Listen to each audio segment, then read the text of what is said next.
بسم اللہ الرحمن الرحیم۔ رمضان کے مسنون اعتکاف سے پہلے جب اعتکاف کے مسائل بیان کیے جاتے ہیں یا جب اعتکاف کرنے والے مسجد میں آ جاتے ہیں تو اس وقت جو باتیں کہی جاتی ہیں ان میں ایک بات نیت کے متعلق بھی کہی جاتی ہے۔ اس ویڈیو میں اس کے متعلق بات کریں گے۔ ویڈیو کو اچھی طرح سمجھنے کی کوشش کریں۔ اعتکاف کی نیت میں یہ بات بھی شامل کروائی جاتی ہے کہ میں صاحبین کے مسلک کے مطابق اعتکاف کرتا ہوں۔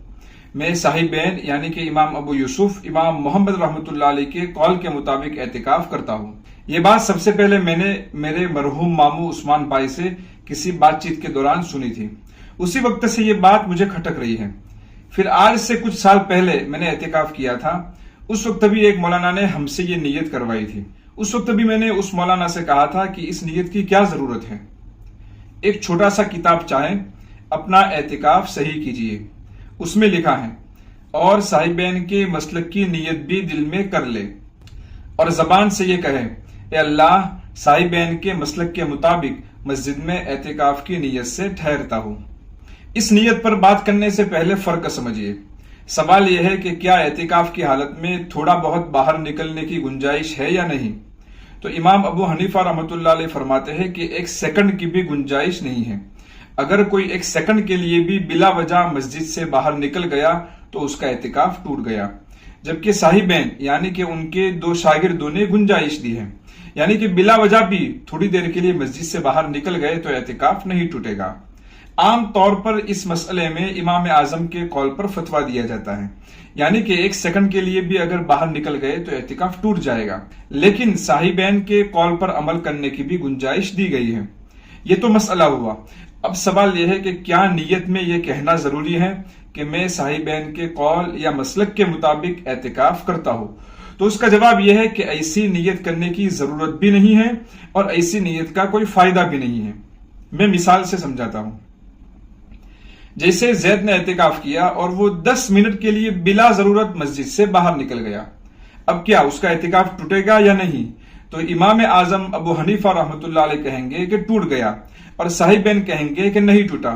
اب اگر کسی نے پہلے سے یہ نیت کی تھی کہ میں صاحبین کے قول کے مطابق اعتکاف کرتا ہوں، تب بھی مسئلہ وہی رہے گا، یعنی کہ امام اعظم کہیں گے کہ ٹوٹ گیا اور صاحبین کہیں گے کہ نہیں ٹوٹا، یعنی کہ نیت کی ہو یا نہ کی ہو، امام اعظم کے نزدیک ٹوٹے گا اور صاحبین کے نزدیک نہیں ٹوٹے گا۔ نیت کا اس میں کوئی فرق نہیں پڑے گا۔ اس میں بڑی بات یہ ہے کہ اگر زید کو یہ معلوم نہیں کہ امام اعظم کا قول کیا ہے، صاحبین کا قول کیا ہے، یا سرے سے کچھ بھی معلوم نہیں، بلکہ امام اعظم اور صاحبین کو بھی بالکل جانتا تک نہیں، تب بھی صاحبین کے نزدیک زید کا اعتکاف درست ہو جائے گا۔ کہنے کا مطلب یہ ہے کہ اس نیت کا مسئلہ میں کوئی اثر نہیں پڑتا ہے۔ مان لو کہ زید نے پہلے سے یہ نیت کی تھی کہ میں صاحبین کے قول کے مطابق اعتکاف کرتا ہوں، پھر وہ 10 منٹ کے لیے باہر چلا گیا، تو اب صاحبین کے قول کے مطابق اس کا اعتکاف نہیں ٹوٹتا، لیکن اعتکاف کے نہ ٹوٹنے میں اس کی نیت کا کوئی دخل نہیں ہے۔ اردو یا عربی فتویٰ کی کسی بھی کتاب میں اس طرح کی نیت کا کوئی ذکر ہی نہیں ہے۔ کسی بھی فتویٰ کی کتاب میں ایسی کوئی نیت نہیں ہے۔ بے شمار مسائل میں ائمہ کے درمیان اختلاف ہے، جیسے نماز کی قرات میں کیسی بھول ہوگی تو نماز ٹوٹے گی، اس میں اختلاف ہے۔ اب اگر کوئی امام صاحب یہ نیت کر کے نماز پڑھائے کہ میں امام ابو یوسف رحمۃ اللہ علیہ کے قول کے مطابق نماز پڑھاتا ہوں، تو کیا ان کی نیت کا اعتبار ہوگا؟ نہیں۔ اسی طرح قے یعنی کہ الٹی کے مسائل میں بھی اختلاف ہے کہ الٹی سے کب روزہ ٹوٹتا ہے اور کب روزہ نہیں ٹوٹتا۔ اب کوئی آدمی یہ نیت کرے کہ میں الٹی کے مسئلے میں امام محمد رحمۃ اللہ علیہ کے قول کے مطابق روزہ رکھتا ہوں، تو کیا اس کا اعتبار ہوگا؟ بالکل بھی نہیں۔ مفتی صاحب وہی فتویٰ دیں گے جو ان کو فقہ کے اعتبار سے صحیح لگے گا۔ یہاں بھی اسی طرح سمجھ لیجئے کہ صاحبین کے قول پر عمل کرنے کی گنجائش اس وجہ سے ہے کہ دونوں طرف دلائل موجود ہیں، اس میں کسی کی نیت کا کوئی دخل نہیں ہے۔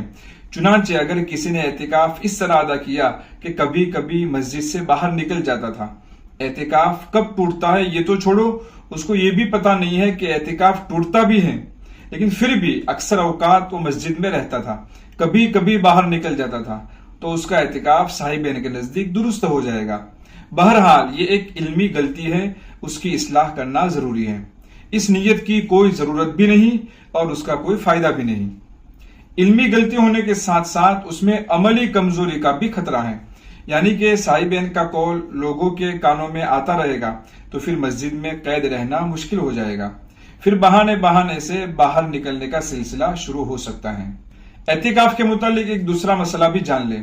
کسی کو ریح کی تکلیف ہوتی ہے، یعنی کہ بار بار ہوا خارج ہوتی ہے، ان کو کیا کرنا چاہیے؟ کیا مسجد میں ریح خارج کرنا جائز ہے یا نہیں؟ تو اس میں اختلاف ہے۔